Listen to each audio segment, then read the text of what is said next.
በ1920ዎቹ በኒውዮርክ ውስጥ ቤን ስፓይደር በሚል የሚታወቅ ልዕለ ኃያል ሰው ነው። እሱ ሁል ጊዜ በተሻሻለ የስሜት ሕዋሳቱና በሸረሪት ድሩ ቀኑን ለማዳን እዚያም አለ።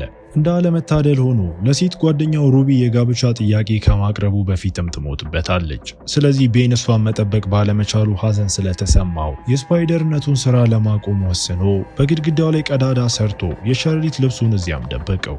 ከ5 ዓመታት በኋላ ቤን እንደ ግል መርማሪ ሆኖ እየሰራ ሲሆን በአንድ መጠጥ ቤት ውስጥ ኢላማውን አዲሰንን አግኝቶ ወደ ውጭ ይከተለዋል። አዲሰን ይህ በጥሩ ሁኔታ እንደማያልቅ ሊያስጠነቅቀው ሲሞክር፣ ነገር ግን ቤን እጅ ለመስጠት ፍቃደኛ አልሆነምና በመንገድ ላይ ሊያባርረውም ይጀምራል። እንዳለመታደል ሆኖ መኪናው ቤንም መጥቶት ራሱን እንዲስትም አደረገው። አሽከርካሪው ፓትሪክ የተባለ ሌላ መርማሪ ሲሆን አዲሰን ለማምለጥ ከሞከረ እንደሚተኩስበት እያስፈራራው ነው። አዲሰን ለማንኛውም ሲሮጥ፣ ስለዚህ ፓትሪክ በመኪናው ተከትሎት ቤን ብዙም ሳይቆይ ምንም ጉዳት ሳይደርስበት ነክቶ ማባረሩን ቀጥሎ በመጨረሻም ስታንዳርድ ኦይል ኩባንያ ሲደርስ እዚያም የሸረሪት ስሜቱ ይነዝረው ጀመረ። አዲሰንና የፓትሪክን ክርክር ለመሰለል ከመደበቁ በፊትም ሽጉጥ አወጣ። በድንገት አዲሰን በእጆቹ ላይ እሳት ይፈጥርና ነበልባሎቹ በሰውነቱ ላይ ይሰራጫሉ። የተደናገጠው ፓትሪክ ተኩሶ ከፍቶ አዲሰን ሞቶ ሲወድቅ፣ ስለዚህ የእሱ ነበልባሎች የፈሰሰ ዘይት ላይ ደርሰው ቤን ወዲያውኑ ሲደበቅ፣ ነገር ግን ፓትሪክ በትንሽ ፍንዳታ ተፈናጥሮ ወደቀ። ከዚያ በኋላ ቤን ፓትሪክን ከእሳቱ መንገድ ጎትቶ ያወጣውና መረጃዎቹን ሲለዋወጡ ሁለቱም ዊንስተን በሚባለው ሰው እንደተቀጠሩም ያሳያሉ።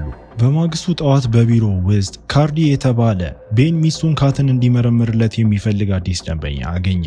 ከሌላ ሰው ጋር ለመገናኘት በስልክ ስትዘጋጅ ስለሰማ ቤንም እየማገጠችበት እንደሆነ እንዲያረጋግጥለት ይፈልጋል። በአንድ የምግብ ቤት ውስጥ ቤን ከጓደኛው ሮቢ ጋር ተገናኝቶ እሱ የከተማዋንና የፖሊስን አብዛኛውን ክፍል የሚቆጣጠረውን ዋና መሪ ሲልቨርማንን የሚከታተል አንድ ጭራቅ ሲከታተል የነበረ ጋዜጠኛ ነው። ሮቢ የቤንን ሚስጥር ስለሚያውቅ ስፓይደር ስራውን ካቆመ ጀምሮ ከተማዋ መስቀልቅል ውስጥ እንዳለችም ይጠቁማል። ሆኖም ቤን ሩቢ በመኪና ውስጥ ስትሰጥም መመልከቱን ያስታውስና እንደገና ስፓይደር ለመሆን ፈቃደኛም አይሆንም።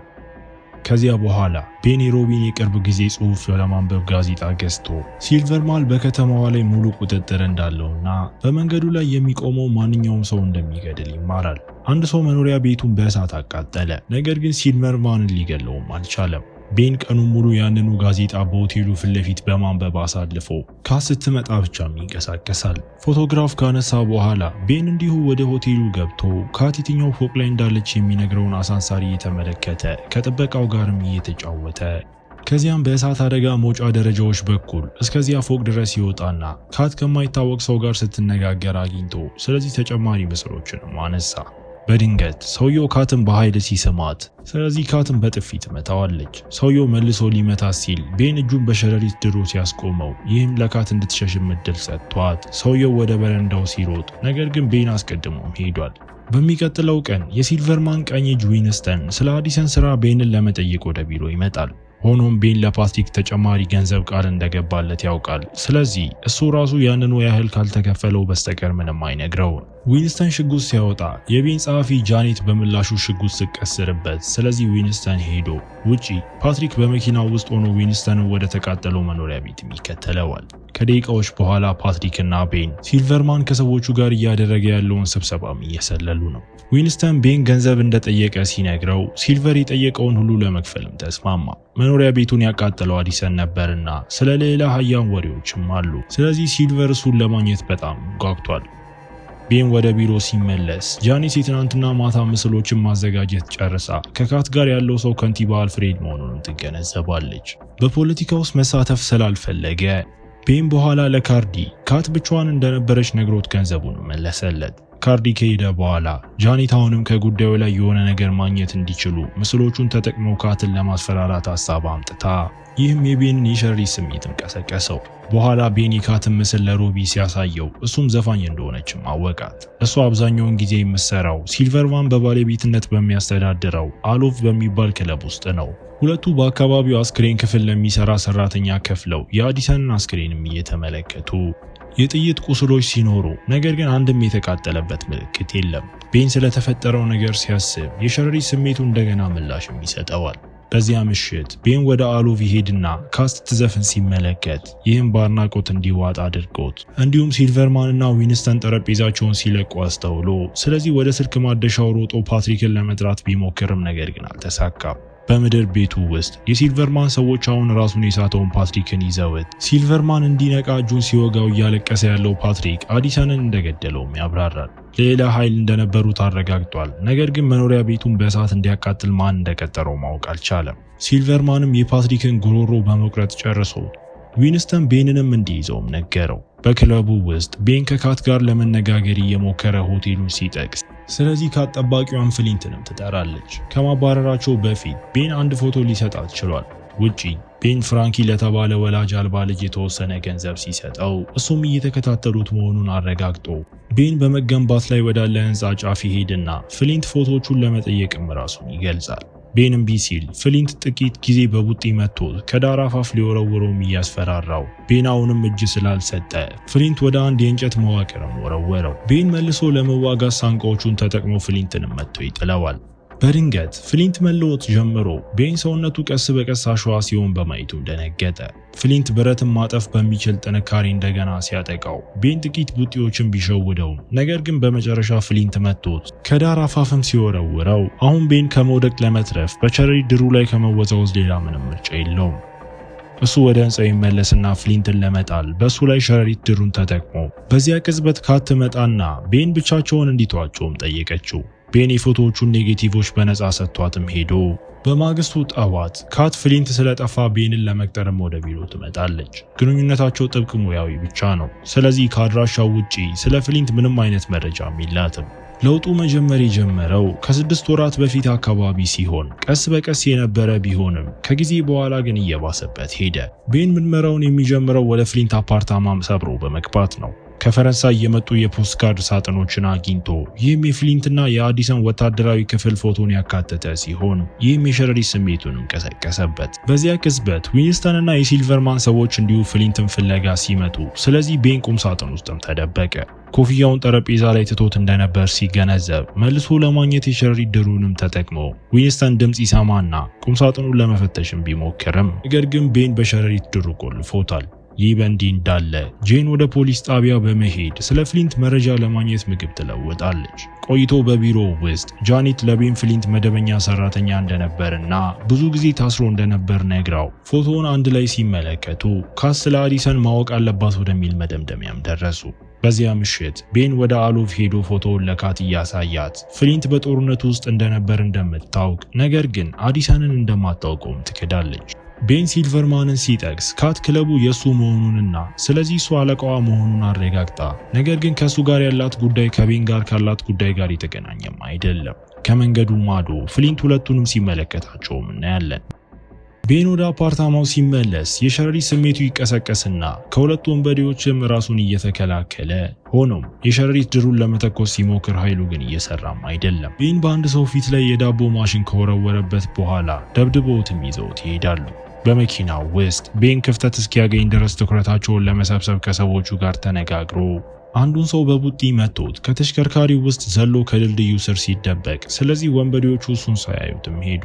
በሚቀጥለው ቀን ሮቢ የአዲሰንን ቤት ወደሚያገኝበት መጠነኛ ሰፈር ቢሄድም ነገር ግን ባዶ ነው። በዚያ ቅጽበት ሎኒ ወደ ውስጥ ይገባና ማብራሪያ ሲጠይቅ ስለዚህ ሮቢ ለአዲሰን ሚስት ባሏ መሞቱን ለማሳወቅ እየፈለገ እንደሆነም ያብራራል። ሎኒ የጓደኛውን ሞት ሲሰማ በጣም አዝኖ ዝርዝር መረጃ ሲጠይቅ ስለዚህ ሮቢ በቤቱ ዙሪያ ያሉትን የተቃጠሉ ነገሮች እየተመለከተ ስለ ሲልቨርማን ይነግረውም ጀመረ።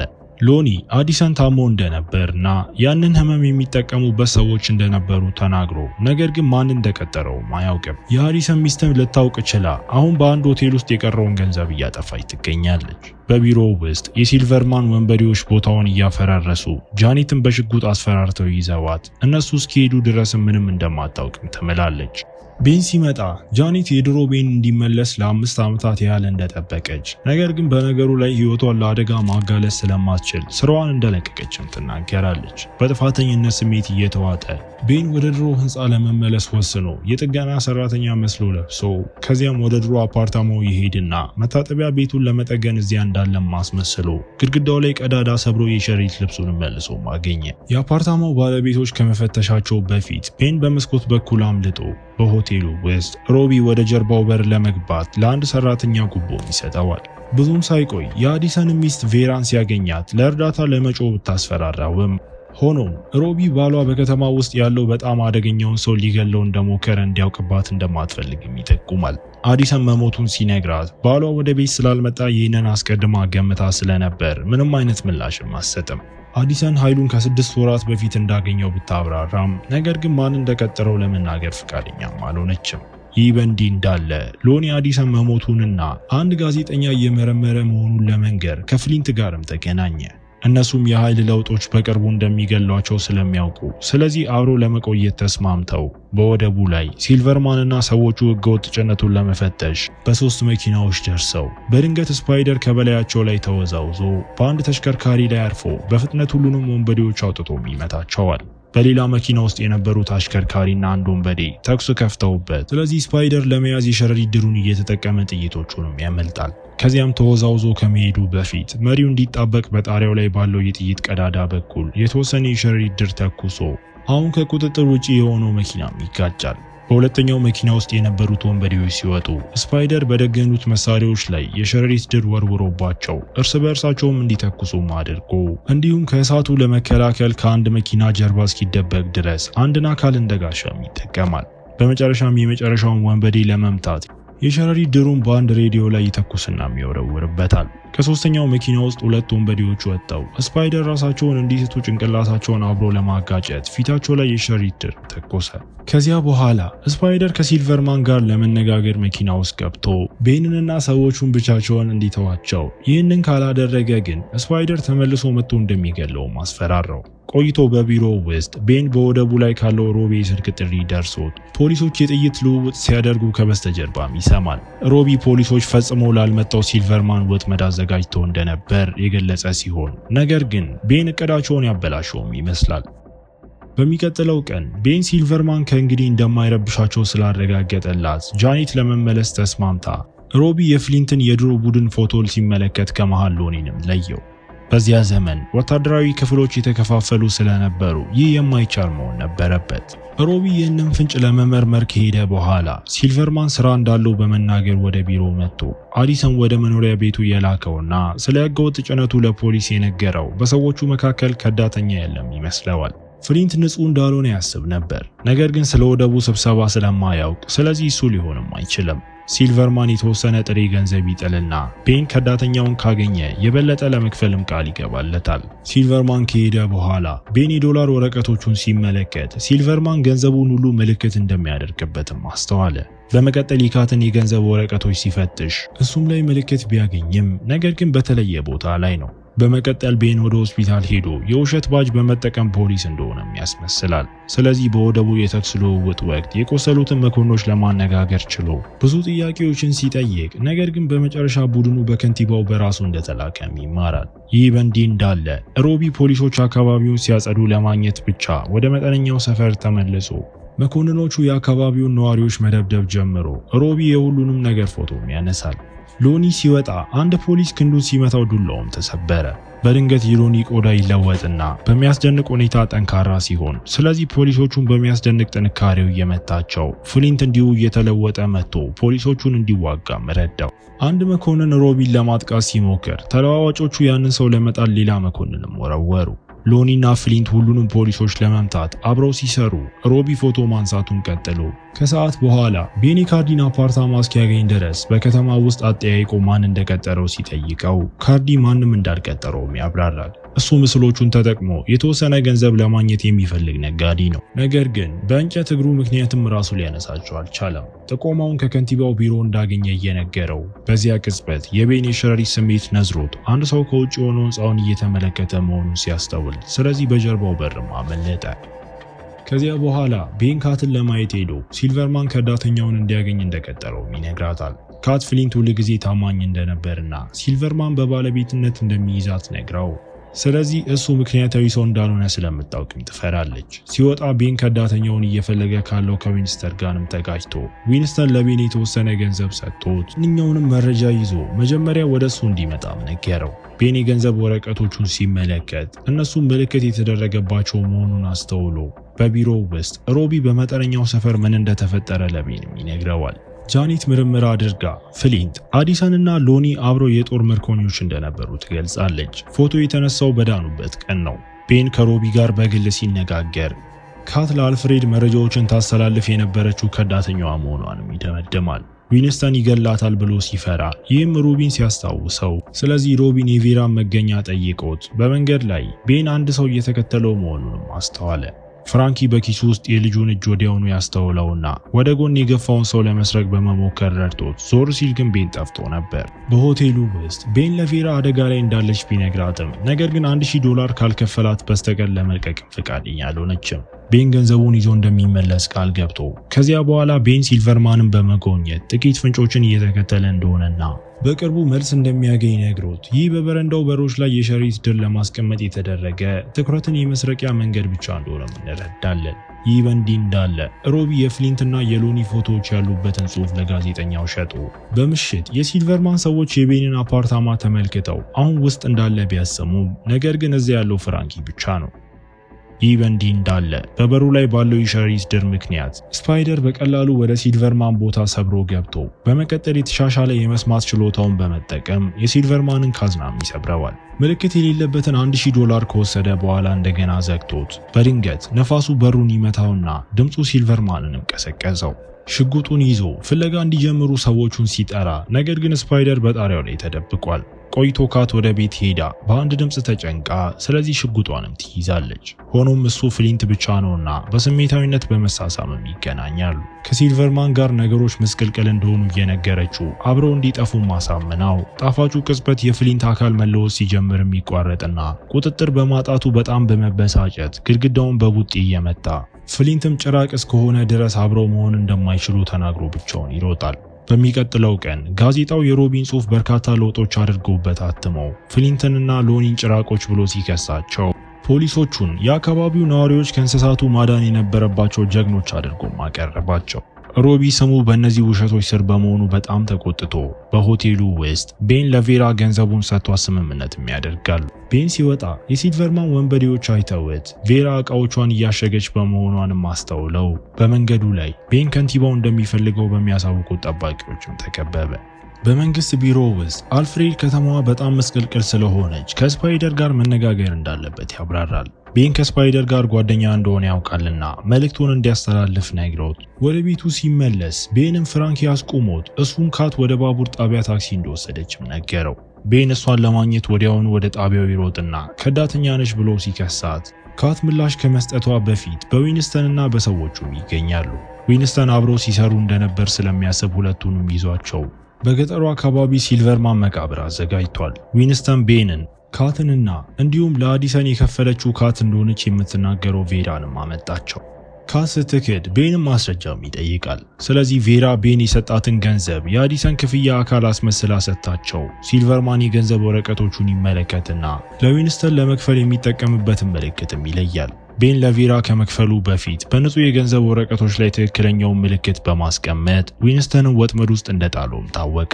እሷ ዊንስተንን ከዳተኛው እንደሆነና ምንም ያላለችው ሊገላት ስለዛተባት እንደሆነ ስትናገር ሲልቨርማን ወዲያውኑ ዊንስተንን ገድሎት አካሉ ወደ መቃብር ውስጥም ወደቀ። በመቀጠል የዊንስተንን ጠባቂ ላይም ተኩሶ ቆይቶ በክለቡ ውስጥ ሲልቨርማን ከዳተኛውን እንዲያገኝ በማድረጉ ለቤን ከፍሎት ነገ ከፖሊስ አዛዡ ጋር እንደሚነጋገር ያብራራል። ፖሊሶች በኪሱ ውስጥ መሆን ሲገባቸው ለሱ ወጥመድ ማዘጋጀታቸውም እንግዳ ነገር ነው። ካት እንደተለመደው በጥሩ ሁኔታ ዘፍና ነገር ግን ወደ ቤት ስትሄድ የስነ አእምሮ ስብራት ደረሰባት። በሚቀጥለው ቀን ሲልቨርማን አዛዡን ሲጠብቅ ነገር ግን እሱም አይመጣም። ስለዚህ በብስጭት የሻይ ኩባያዎቹን ሰብሮ ይህ በእንዲህ እንዳለ ቤንና ካት በግል መነጋገር እንዲችሉ በባዶ ቲያትር ውስጥ ይገናኛሉ። ካት ሲልቨርማን በአዲስ ክለብ ውስጥ የዋና አርዕስት ቦታ ለመስጠት ከመምጣቱ በፊት እዚህ ትዘፍን እንደነበረም ታብራራለች። በዚያን ጊዜ በእንደዚህ አይነት እድል በጣም ተደስታ ስለነበር ውጤቱን መተንበይም አልቻለችም። በአሁኑ ጊዜ እሷ ከሲልቨርማን አሻንጉሊት ሌላ ምንም አይደለችም። ካት የጋብቻ ጥያቄ ካቀረበላት ማግስት የጠፋ የወንድ ጓደኛ ነበራትና በኋላ ላይም እሱን ሲልቨርማን እንደገደለውም ተማረች። አሁን እሷ ከፍሊንት ጋር መሆን ትፈልጋለች። ስለዚህ መጀመሪያ ሲልቨርማንን ማስወገድም ይኖርባታል። አዲሰንን በፍሊንት አማካኝነት ያገኘችው ሲሆን ሲልቨርማንን እንዲገለው ለማሳመንም እሱን ቀላል ነበር። ነገር ግን አዲሰን ስራውን አበላሸው። በመቀጠል ለወደቡ ወረራ መረጃውን ለከንቲባው የላከች ቢሆንም ያም እቅድ በስፓይደር አማካኝነት ተበላሸ። ይህ የታሪኩ የመጨረሻ ክፍልን በፍሊንት ይሰማል። በሃርሌም ከተማ ሮቢ ለአርበኞች ምግብ የሚያድል አንድን ሰው ተመልክቶ ሲወጣም ይከተለዋል። በአንድ መተላለፊያ መንገድ ውስጥ ሰውየው ለሎኒ ምግብ አቀብሎ ሰውየው አንዴ ከሄደ በኋላ ሮቢ ወደ ሎኒ ሲጠጋ እሱም በጽሁፉ ምክንያትም ይጮህበታል። ሮቢም ቃላቱን እንደቀየሩበት አብራርቶ ለመነጋገርም ይጠይቃል። ይህ በእንዲህ እንዳለ ፍሊንት ሲልቨርማንን ለመለየት ይሄድና በታሪኩ ምክንያት ተደብቆ መቆየት እንደነበረበትም አብራርቶ ሲልቨርማን እሱን በማየቱ ብቻ ደስተኛ ነውና ዊንስተን ከዳተኛው እንደነበረም ነገረው። በቲያትር ቤቱ ውስጥ የሰማውን በማሰብ ፍሊንት ካት ዊንስተንን እንዳታለለችው ተገንዝቦ ለሱ እንደሚዋጋለት ለሲልቨርማን እየነገረው መለወጥም ጀመረ። በቢሮ ውስጥ ሮቢ አሁንም ለመነጋገር ያልተመቸውን ሎኒን ይዞ መጥቷል። አለቃዋን እስኪጠብቁ ድረስ ጃኔት ካርታ በመጫወት ትኩረቱንም ሰርቃ በመጨረሻም ሎኒ ዘና ብሎ ሲማርኩት ጀርመኖች በሱ ላይ ሙከራ እንዳደረጉበትም ገለጸ። ለውጡ ሊቆም አይችልም። ነገር ግን ስለዚህ የበለጠ የምታውቀው ዶክተር ፌበር ነች። በአንድ ምግብ ቤት ውስጥ ሲልቨርማን አልፍሬድን ያገኘውና በከተማው ጉዳዮች ላይ ስላላቸው ተሳትፎም ይከራከራሉ። አልፍሬድ የፖሊስ አዛዡ አሁን በሱ ወገን መሆኑን ጠቁሞ ከሱ ጋር ለመመገብ እዚያ መገኘቱንም ይገልጻል። የተናደደው ሲልቨርማን ፍሊንት ጠረጴዛውን እንዲያጠፋ ሲያደርገው፣ ሆኖም አልፍሬድ እጅ ለመስጠትም ፈቃደኛ አይሆንም። በአፓርታማው ውስጥ ቤን ለካት ስለ ሩቢም እየነገራት ሩቢ የተገደለችው ከአንድ ምስቅልቅል ስራ በኋላ በቀል በፈለገ በአንዱ ደንበኛው ነበር። ሩቢ በተያዘችበት ወቅት ቤን ከአማካሪዎች ጋር በአንድ መጠጥ ቤት ውስጥ እየጠጣ ነበር። ስለዚህ እሷን ለማዳን በሰዓቱ መድረስም አልቻለም። እሱም ባታገኘው ኖሮ ሩቢ በህይወት ትኖር ነበር ብሎም ያምናል። ካት እጁን ይዛ አብረው ብቻቸውን መሆን እንደሚችሉም ትናገራለች። ሊሳሳሙ ሲሉ በሬዲዮ ላይ በሚተላለፍ አስቸኳይ ዘገባ ተቋርጠው አንድ ጭራቅ ዳይመንድ ዲስትሪክትን እያሸበረ ነው። ካት እሱ ፍሊንት መሆኑን ገምታ ቤን እሱን ለመርዳት ከእሷ ጋር እንዲመጣ ስትጠይቀው፣ ነገር ግን ቤን እምቢ ብሎ የተከፋችው ካት ከመሄዷ በፊት ፈሪ ስትልም ትጠራዋለች። በመቀጠል ቤን ለሮቢ ደውሎ በዳይመንድ ዲስትሪክት እንዲገናኘውም ነግሮት ወደ ስፓይደር ልብሱ ከተቀየረ በኋላ ወደዚያ ያመራና ጭራቅ የተባለው ደርክ የተባለ የኤሌክትሪክ ኃይል ያለውና ሱቅ እየዘረፈ ያለ ሰው መሆኑንም ይገነዘባል። ስፓይደር በደርክ እጆች ላይ ድሮችን ቢተኩስም ነገር ግን ደርክ ኤሌክትሪክ መልሶ እንዲልክ ረድቶት ስፓይደር በኤሌክትሪክም ይያዛል። ሮቢ ፎቶ ለማንሳት ሲደርስ ደርክ ወደ መሬት ይጠጋና ስፓይደርን በቀጥታ በመያዝም በኤሌክትሪክ እያስነዘረው ቀጥል እንደገና በኤሌክትሪክ ለመምታት ኃይሉን ወደ ውሃ ውስጥም ይተኩሳል። ስፓይደር ህመሙን ተቋቁሞ ለማጥቃት ቢሞክርም ነገር ግን ኤሌክትሪኩ ስሜቱን ስላበላሸበት ደርክ በቀላሉ ይደበድበውም ጀመረ። ስፓይደር በግድግዳው ላይ በመዝለልም አምልጦ፣ ስለዚህ ደርክ ኃይሎቹን በጡቦቹ ላይ እየላከ ሲሆን ስፓይደር እሱንም ማምለጥ አለበት። ስፓይደር በአንድ የመብራት ምሰሶ ላይ ሲያርፍ ደርክ የሚቀጥለውን ጥቃቱን በስልክ ማደሻ ውስጥ ባሉ ኬብሎች በኩልም ይልካል። ደርክ በካት መምጣት ትኩረቱ ሲከፋፈል ኤሌክትሪኩ እንዲወድቅም አድርጎት፣ በመቀጠል ደርክ ከአንድ ህንፃ የኤሌክትሪክ ሳጥን ውስጥ ያለውን ኃይሉ በሙሉ መምጠት ሲጀምር፣ ስለዚህ ስፓይደር በአካባቢው ያለውን ኃይል ለመቁረጥ ድሩንም ይጠቀማል። እንደገና ኃይል ያገኘው ደርክ በመንገድ ላይ የሚያገኘው ማንኛውንም ዕቃ እንደ መሳሪያ በመጠቀም እንደገና ጥቃት እየሰነዘረ ስፓይደር ብዙ ጊዜ እየተመታ መጀመሪያ ላይ በጣም ከባድ ቢሆንም ነገር ግን ደርክ በእያንዳንዱ እንቅስቃሴ ላይ የበለጠ ኃይል እያጣ መጥቶ በመጨረሻም ኃይሉም አለቀ። ይህ ስፓይደር እሱን መጥቶ እንዲጥለው በአንድ ምልክት ሰሌዳ እንዲመታውም አስችሎት ፖሊሶች ደርክን ለመውሰድ ሮጠው አልፍሬድ ለሮቢ ካሜራ የስፓይደር እጅንም ጨበጠ። በመቀጠል አልፍሬድ እሱና ስፓይደር ከተማዋን ለማዳን አብረው እንደተሰለፉ ሲያውጅ ህዝቡም ስለሚጮህ ስፓይደር እውነት አይደለም ማለቱንም ሊሰሙ አልቻሉም። ቤን ወደ አፓርታማው ሲመለስ ካት ልጠይቀው መጣ ስለ ቁስሎቹ ትጠይቃለች። ቤን ሰበብ ለመፍጠር ቢሞክርም ነገር ግን ካት አታምነውምና በመስኮቱ በኩል ስትዘል አሁን ቤን እሷን ለማዳን ድሩም ከመጠቀም ውጪ ሌላ ምርጫም የለውም። ካትም ሚስተር ስፓይደር ስትል ትጠራውና ሁለቱም ይሳሳማሉ። ከዚያ በኋላ ወደ አንድ ምግብ ቤት ሄደው ካት ሙሉ ታሪኩን ስትጠይቀው አንድ የኋላ ትውስታ ቤን በጦርነት ውስጥ እየተዋጋም ያሳየናል።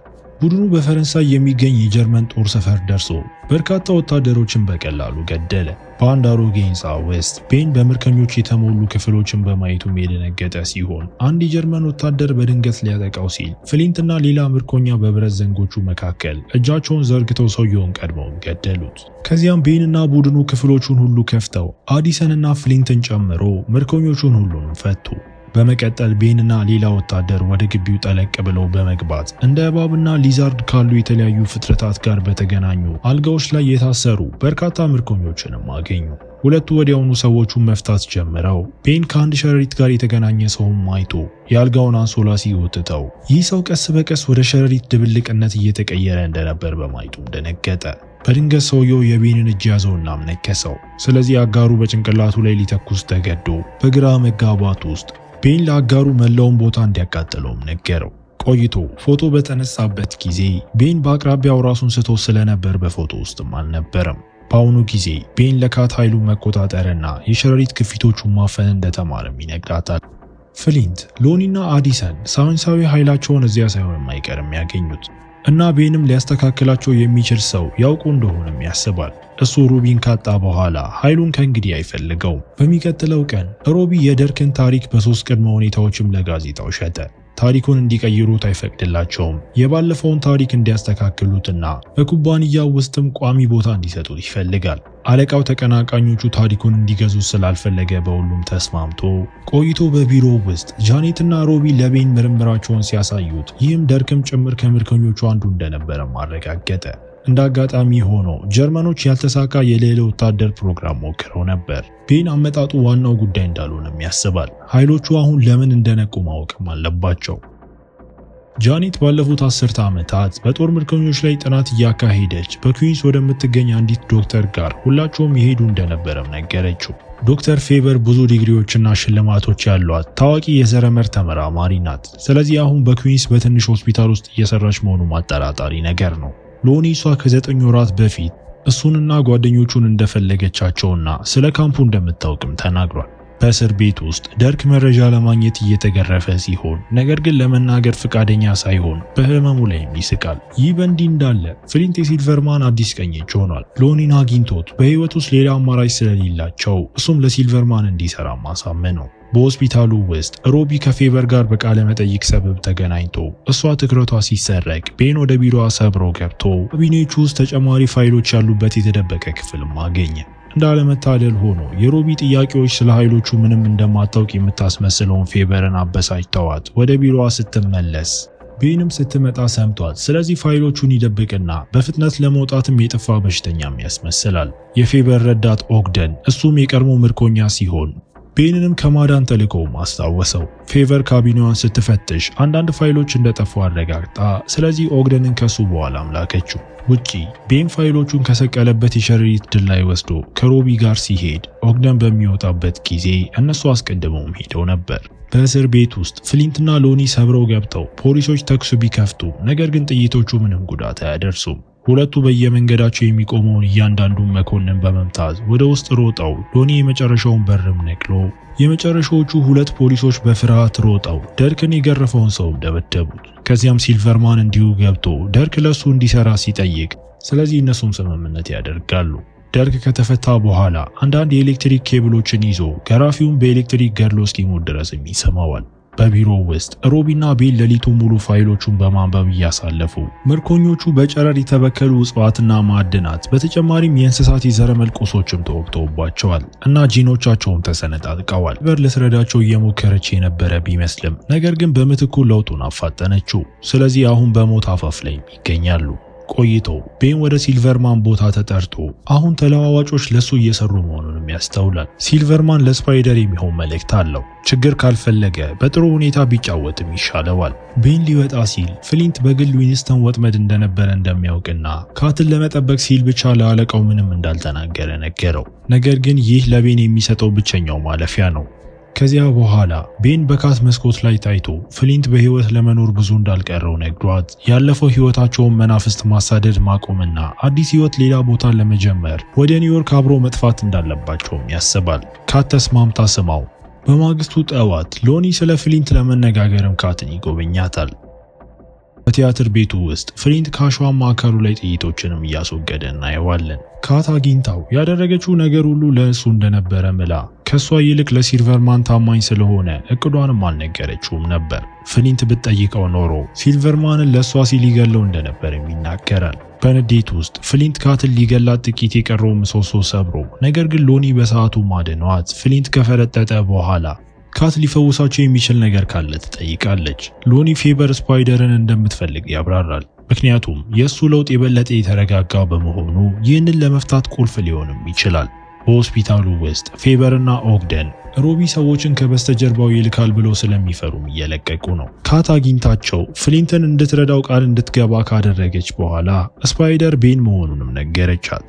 በቤት ውስጥ ቤን በመሳቢያው ውስጥ ለጃኔት የተወሰነ ገንዘብና የሩቢን ፎቶም ይተዋል። በድንገት ኦግደን በበሩ ላይ ከመታየቱ በፊት የሸረሪቱ ስሜት ነዝሮት ቤን ሽጉጥ ሲቀስርበት ኦግደን ፎቶውን አውጥቶ ሌላኛው ምርኮኛ እሱ እንደነበርም ይገልጻል። የእሱ ለውጥ በሚያስደንቅ ሁኔታ በፍጥነት እንዲያረጅ አደረገው። ፌበር በህይወት ለመኖር የመጨረሻው ዕድሉ ናትና ሮቢን ታሪኩን ካወጣው ስራዋንም ያበላሽባታል። ቤን ከጦርነቱ በኋላ ስሙን ቀይሮ ነበር። ባይሆን ኖሮ ኦግደን እሱን በጣም ቀድሞ የሚያገኘው ነበር። ስፓይደር ጭንብሉን ሲያቀብለው ቤን አሁን ሮቢን ማስቆም ስለማይቻል ከተማዋን እየለቀቀ ስለሆነ በዚህ ላይ ምንም ፍላጎት እንደሌለውም ለኦግደንም ይነግረዋል። ኦግደን ማስታገሻ መርፌ ለመውጋት ሰበብ በማድረግ እጁን ጨብጦ ተሰናብቶት ከዚያ በኋላ ቤን ፌበርና ኦግደን በአልጋው ላይ አስረው በርካታ ምርመራዎችን ወደሚያደርጉበት የግል ላብራቶሪም ይወሰዳል። ቤን ሲነቃ ሊገላቸው ቢያስፈራራም ነገር ግን ፌበር ምንም አታምነውም። ይህም ቤን በጦርነቱ ወቅት ከወደቀበት ቅጽበት በኋላ በድንኳን ውስጥ የነቃበትን ትውስታም ይቀሰቅሳል። አካሉ መወራጨቱም ቀጠለና በእጁ አንጓ ላይ ቀዳዳ ታይቶ ቤን ከውስጡ የሸረሪት ድር በመሳቡም ደነገጠ። እቃዎችን ሲይዝ በእጆቹ ላይም ተጣበቁ። አካሉ መወራጨቱን አላቆመምና የወታደራዊ ዶክተሮች በሱ ላይ በደርዘን የሚቆጠሩ ሙከራዎችን ቢያደርጉም ነገር ግን ምንም አላገኙለትም። በአሁኑ ጊዜ ፌበር የወታደሩን ምርመራ ውጤት ሁሉ እንዳየች አብራርታ ነገር ግን ሳይንስ ከዚያ በኋላ ብዙ ተራምዷል ብላ እሷ ወታደሮቹ ድብልቆቹን መሳሪያ ለማድረግ ስለፈለጉና እሷ ግን ልትረዳቸው ስለምትፈልግ እንደነሱ እንዳልሆነችም ገልጻ ኦግደን ልጇ መሆኑን ትገልጻለች። ቤንንም ከማንም ጋር ሁለተኛ እድል ለማግኘት የማይጓጓ ከሆነ ስትጠይቀው እሱ ስለ ሩቢ ማሰብም ጀመረ። ፌበር ካት ከፍሊንት ጋር ሁለተኛ እድሏን እንደምትፈልግ ጠቅሳ ይህም ቤን እንደገና ራሱን ከመሳቱ በፊት እንደተከዳ እንዲገነዘብ አደረገው። በቀረው ቀኑ ፌበር ምርመራዎችን ማድረጓን ብትቀጥልም ነገር ግን ውጤቶቹ ሁሉ መደበኛ ይመስላሉ። ቤን ለማምለጥ ድሩን ለመጠቀም ቢፈልግም ሆኖም የእጅ አንጋዎቹ በፋሻ ታስረዋል። ኦግደን ውሃ ሲያመጣለት ቤን ፌበር እብድ መሆኗንና እሱ በህይወት እንደማይወጣ ቢነግረውም ኦግደን ግን ለማመን ፈቃደኛም አይሆንም። በመቀጠል ፌበር መርፌ ወቅታው ወደ ቀዶ ጥገና ክፍል ወስዳው በድንገት ቤን ያቃዣው ጀምሮ ጭንብሉ ትልቅ ሸረሪት ይሆንና የወታደራዊ ዶክተሮችን በዙሪያው ታይተው ሲቀዱትም በደርዘን የሚቆጠሩ ትናንሽ ሸረሪቶችም ከአካሉ ወጡ። የሸረሪት ድብልቁ እንደገና ሲነክሰው ስለዚህ ቤን ወደ ሸረሪት ተለውጣ የምታፈይዝበትን ሩቢን እስኪያገኝ ድረስም ይሮጣል። ቤን እንደ ሸረሪት ትንሽ ሆኖ በመጨረሻም በደረቱ ላይ የቀዶ ጥገና ጠባሳ ይዞ በክፍሉ ውስጥ ከመንቃቱ በፊትም ከችግሮቹ ሁሉም ይሮጣል። ፌበር በአዲሶቹ ናሙናዎች ምክንያት በመጨረሻ የተወሰነ እድገት ስታደርግ ቤን ፋሻውን ማንቀሳቀስ እስኪችል ድረስም እጁን ያንቀሳቅሳል። አሁን የካቴና ቁልፎችን ለማግኘት የተወሰነ የሸረሪት ድር መተኮስ ችሎ በላቡ ውስጥ ፌበር ሴረም ፈጥራ ለኦግደን ስትወጋው አካሉ ትክክለኛ እድሜው ላይ እስኪደርስ ድረስም ይወራጫል።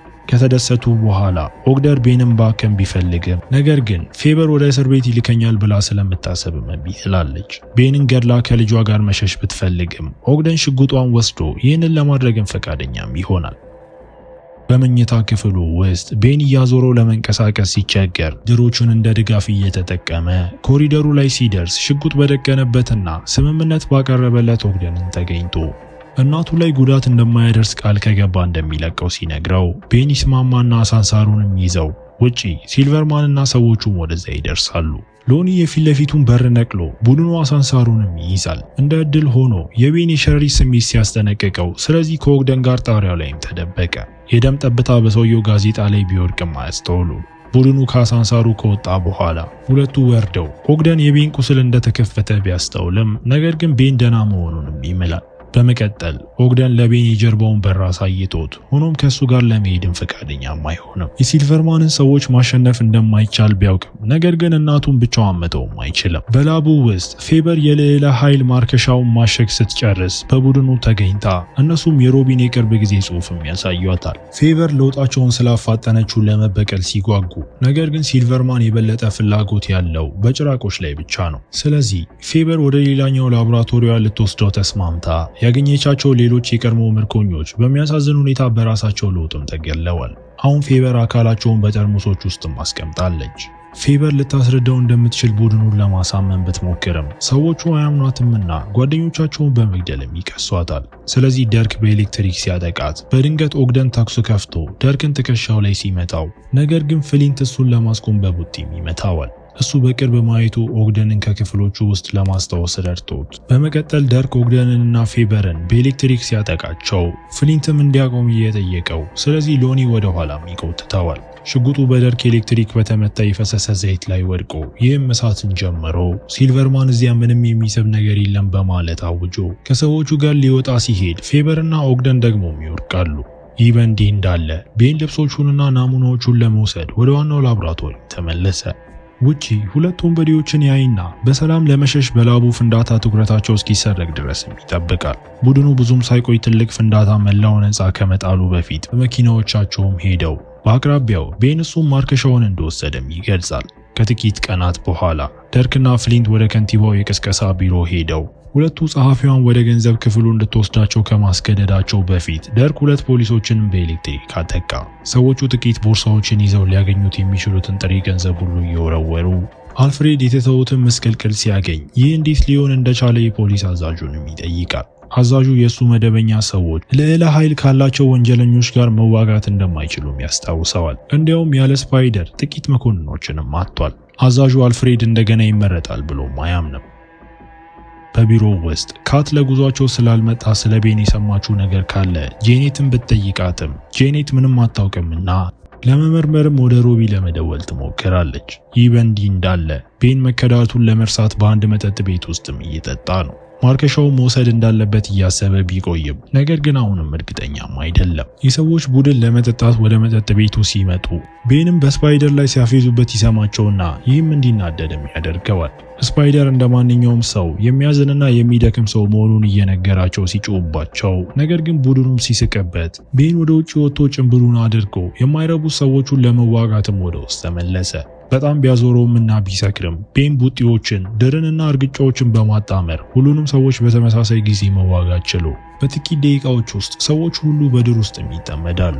ሮቢ በሚደርስበት ጊዜ ቤን እንደገና እየጠጣ ነው። ማርከሻውን እንደሚወስድ ሲያወጅ ሮቢ ጠርሙሱን ሰርቆ ቤን በእውነት የፈለገው ይህ ቢሆን ኖሮ አስቀድሞ ይጠጣው እንደነበርም ይጠቁማል። ሰዎቹ አብረው ወጥተው ቤን ለጓደኛው ስለ ካት ክህደትም ነግሮት ሮቢ ቤን አሁንም ለቀሪው ኒውዮርክ ጀግና መሆን እንዳለበት ያስባልና እንደ ሎኒ ያሉ ሰዎች በቅርቡ የሚሞቱ እንደሱ ወታደሮች እንደነበሩም ያስታውሰዋል።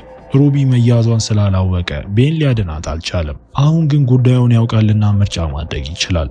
ከዚያ በኋላ ሮቢ ቤንን ወደ ቢሮ ወስዶት ቤን በጣም ስለሰከረ ለጃኔት እሱ ስፓይደር መሆኑን ነገራት። ሆኖም ጃኔት ምንም አልተገረመችም፣ ምክንያቱም በሰከረ ቁጥር ይህን ያደርግ ነበርና በማግስቱ ፈጽመው አያስታውሰውም። ይህ በእንዲህ እንዳለ ፍሊንት ካትን ሲጎበኛት እሷም ምን ያህል እንደምትወደው አስታውሳው አብረው እንዲሆኑም ትጠይቀዋለች። ሆኖም ፍሊንት መጨረሻው እንደ ላቦራቶሪ እንስሳት እንደሚሆን ያውቃል። ስለዚህ ያለሱ ሕይወቷን እንድትቀጥል እንደሚፈልግም ነገራት። ቤን ጥሩ ስሜት ይሰማው ሲጀምር ማርከሻውን ወደ መርፌዎች ከፋፍሎ ራሱን ከመፈወሱ በፊት ሌሎቹን ድብልቆች ለመፈወስም ወሰነ። በዚያ ቅጽበት የሲልቨርማን ቡድን በሃርሊም የሚገኝ የፖሊስ መጋዘን እየወረረ መሆኑንና ፖሊሶች ምንም እያደረጉ እንዳልሆነ በሬዲዮም ይሰማሉ።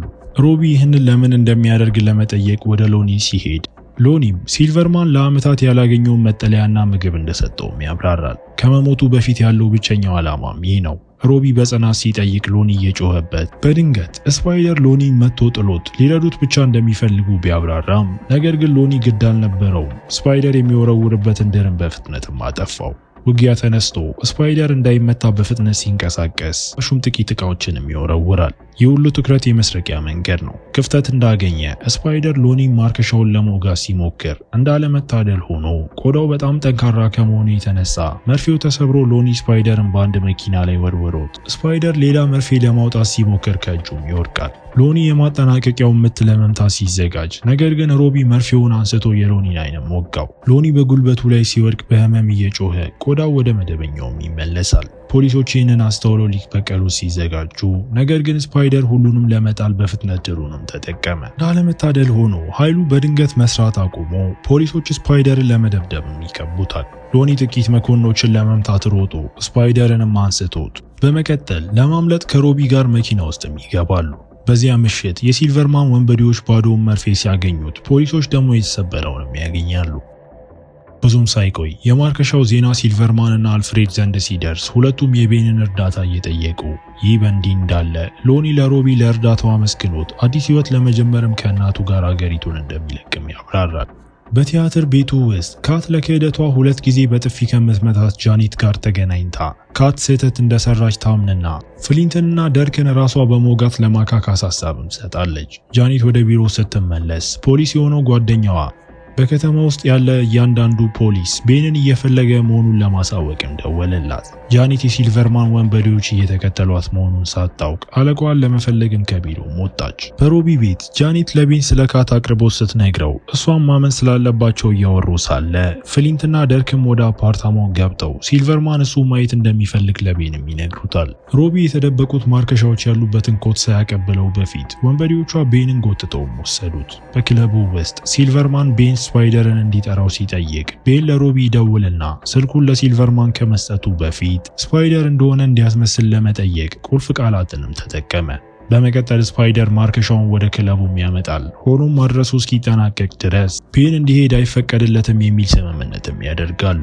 ቤንና ሲልቨርማን እያወሩና እየጠጡ ሳለ ደርክ ቤን ቡድኑን ከጀርመን ሳይንቲስቶች ያዳናቸው ሰው መሆኑን ሲገነዘብ ግን ይህን እውነታ ሲክድ፣ ነገር ግን ፍሊንትም የደርክን ሐሳብ ሲደግፍ ሲልቨርማን ቤን ስፓይደር ስለመሆኑ ማሰብ ይጀምርና ካትን ሊተኩስባት እያስፈራራ እሱን ለማቆም ፈጣን የሆነው ስፓይደር ብቻ መሆኑንም ይናገራል። ከጠረጴዛው ስር ቤን እጁን ቢያንቀሳቅስም ነገር ግን ድሩ ሊወጣ አልቻለም። የሲልቨርማንን ትኩረት ለመሰብሰብ ካት የቤንን ልብ ስለሰበረችው እንደማያድናት ትነግረዋለች። እሷ በፍሊንት ፍቅር እንደወደቀችና ግቦቿን ለማሳካት ቤንን ብቻ እንደተጠቀመችበትም ተናግራ በውሸቱ ሁሉ ሰልችቷት ካት እውነተኛዋ ከዳተኛ እሷ መሆኗንም ታምናለች። የተናደደው ሲልቨርማን ሊተኩስባት ሲል በድንገት ሮቢ እንደ ስፓይደር ለብሶም ይታያል። ሲልቨርማን በደስታ ስፓይደርን ቡድኑን እንዲቀላቀል ሲጠይቀው ካት ሽጉጡን ሰርቃ ሮቢ እምቢ ለማለትና ለመዋጋት ቢፈልግም ነገር ግን ቤን ማሸነፍ እንደማይችል ያውቃልና እንደ መሸፈኛ የሲልቨርማንን ሐሳብ እንዲሰማም ያሳምነዋል። በዚያ ቅጽበት ሁለት ወንበዴዎች መርፌዎቹን ይዛ ውጪ ስትጠብቅ ያገኟትን ጃኒትንም ይዘዋትም ይገባሉ። ደርክ ወዲያውኑ ይዟቸው ሮቢን ወቅቶ በመቀጠልም በኤሌክትሪክም ያጠቃዋል። በግልጽ ለማየት እንደሚቻለው ሮቢ ራሱን ሲስት ደርክ ይህንን ማርከሻው እንደሚሰራ እንደ ማስረጃም ተመለከተው። ሲልቨርማን መርፌዎቹን ሲጠይቅ ደርክም ሲልቨርማን እሱንና ፍሊንትን ለመቆጣጠር እንደሚፈልግ በመገመት ለመስጠትም ፈቃደኛም አይሆንም። ሲልቨርማንም ፍሊንት ማርከሻውን መልሶ እንዲሰጠው ሲያዘው፣ ሆኖም ደርክ የበለጠ ኃይለኛ ስለሆኑ ለሲልቨርማን መታዘዝ እንደማያስፈልጋቸውም ይናገራል። ፍሊንት አሁንም ሲልቨርማን በካት ላይ በሰነዘረው ዛቻ ተቆጥቷልና እሱን ለመክዳትም ተስማምቶ በመቀጠል ፍሊንትና ደርክ የስፓይደርን ጭንብል ሲገፉ የሮቢንን ፊትም ያገኛሉ። በዚያ ቅጽበት ቤን በመጨረሻ ድሩ እንዲሰራ አድርጎ መርፌዎቹን ለመውሰድም ይጠቀማል። እንዲሁም ፍሊንትን በግድግዳው ላይ አጣብቆት ደርክን በአንድ ጠረጴዛ ላይ ወርውሮት ሲልቨርማን እና ወንበዴዎቹ ተኩስ ሲከፍቱ፣ ስለዚህ ሲልቨርማን ለማምለጥ ትኩረትን የመስረቂያ መንገዱን ሲጠቀም ካት ደግሞ መልሳ ትተኩሳለች። ቤን ወንበዴዎቹን ለመጣል ከመዝለሉ በፊት በእነሱ ላይም ድር ተኩሶ እንዳለመታደል ሆኖ ደርክና ፍሊንት ከበስተጀርባው መጥተው በኃይላቸው ከፍተኛ ጉዳት አድርሰውበት ከባሩ ጀርባም ወረወሩት። ሮቢ ደህና መሆኑን ካረጋገጠ በኋላ ስፓይደር ልብሱን መልሶ ወስዶ ፍሊንትንና ደርክን ለመዋጋትም ይመለሳል። በመስኮቱ በኩል ወደ መንገዱ ከመወርወራቸው በፊት ጥቂት ምቶችን ተለዋውጠው አንድ መኪና ሊመታው ለጥቂት ተርፎ ነገር ግን በዱር ላይ ተወዛውዞ አመለጠ። በመቀጠል ስፓይደር በሚንቀሳቀስ ተሽከርካሪ ላይ ዘሎ ፍሊንት በሚያስደንቀው ጥንካሬ መኪናውን ሰብሮት ስፓይደር ውጊያውን ለመቀላቀል እንደገና መስለል አለበት። ጥቂት ተጨማሪ ጊዜ ከተመታ በኋላ በአንድ የማስታወቂያ ሰሌዳ ላይ ድሩንም ተጠቅሞ ደርክ ይዞት ስለነበር እሱም አብሮት ተጎትቶ መጋጨቱ መሬት ላይም ጣላቸው። በማስታወቂያ ሰሌዳው የኤሌክትሪክ መያዝ ምክንያት የደርክ ኃይል የጠፋ ሲሆን ይህ በእንዲህ እንዳለ ካት ሲልቨርማንን ወደ ወዳት ክፍሉን ትከተለዋለች። በዙሪያቸው በርካታ መስታወቶች አሉ። ስለዚህ የተለያዩ ነጸብራቆችን በመተኮስ ጥይቶችን የምታባክንም ይመስላል። በመጨረሻም መስታወቶቹ ሁሉ ሲወድቁ በዚህም ሲልቨርማን ተጋልጦ ስለዚህ ካት በመጨረሻ እሱን ለመግደልም ችላ በመንገድ ላይ ፍሊንት በሁለት መኪናዎች ለመምታት ድሩን ከሚጠቀመው ከስፓይደር በኋላ ሲመጣ መኪናዎቹ አጣብቀውትም ፍሊንት ወደ አሸዋም ተለወጠ። ሆኖም ፍሊንት አካሉን በጣም በፍጥነት መልሶ አዘጋጅቶ ደርክ ሲያገግምና በኤሌክትሪክ መምታቱን ሲቀጥል ስፓይደርን እንደገና መደብደብ ይጀምራል። ጭንብሉ በከፊል ተሰብሮ ስፓይደር ሁለቱን ተለዋዋጮች በሚሰድቡት ህዝብ ፊት መሬት ላይም ሲወራጭ እናየዋለን። ደርክ ስፓይደርን ሊገለው ሲል ካት መታ ልትተኩስበት ስትሞክር ነገር ግን ጥይትም ጨርሳለች። ደርክ በኤሌክትሪክ ምት ሲጥላት ይህም ፍሊንትን በጣም እንዲናደድ አድርጎት ተለዋዋጮቹ እርስ በርሳቸው መዋጋት ጀምረው የደርክ ኃይል ፍሊንትን እየጎዳው ሁለቱንም እጆቹንም እንዲያጣም አደረገው። ስፓይደር በደርክ ጀርባ ላይ ድሮቹ ወርውሮ በኤሌክትሪክ ቢያዝም ነገር ግን እጅ አይሰጥምና በመጨረሻም ደርክን በሃዲዱ ላይ በሰዓቱ ሲወረውረው ባቡሩ ገጭቶት በላዩ ላይ አልፎ በመጨረሻም ደርክን ገደለው። ህዝቡ ሲያጨበጭብ ስፓይደርም ለካት የመጨረሻውን መርፌ ይሰጣትና ይሄዳል። ከተወሰነ ጊዜ በኋላ ቤን በሲልቨርማን ቀበል ላይ ተገኝቶ ካትን ከተፈወሰው ከፍሊንተን ጋርም አገኛት። ካት ፍሊንትን እንደምትወደው ነገር ግን እሱ ባይኖር ኖሮ ከቤን ጋር ትሆን እንደነበረም ትነግረዋለች። ሆኖም ቤን ስለተጠቀመችበት አሁንም ቅር እንዳለው ሲገልጽ እሷ ጭራሽ ተሳልባም ትሄዳለች። ቆይቶም አልፍሬድ እንደገና በከንቲባነት ሲመረጥ ሮቢ ደግሞ ሃርሊም ሄራልድ የተባለ የዜና ድርጅት ውስጥ መሪም ይሆናል። ቤን እና ጃኔት አሁን በንግዱ ውስጥ አጋሮች በመሆን ቢሮውን እንደገና ከፍተውም እያሳየን ፊልሙ እዚህ ጋር ይጠናቀቃል። እስከ መጨረሻው አብራችሁኝ ስለነበራችሁ አመሰግናለሁ። ሐሳብና አስተያየት ካላችሁ ኮሜንት ላይ አሳውቁኝ። እንዲሁም ቪዲዮውን ላይክ ማድረግና ለቻናሉም አዲስ ከሆናችሁ ሰብስክራይብ በማድረግ ተቀላቀሉኝ። በቀጣይ ቪዲዮ እስክንገናኝ መልካም ጊዜ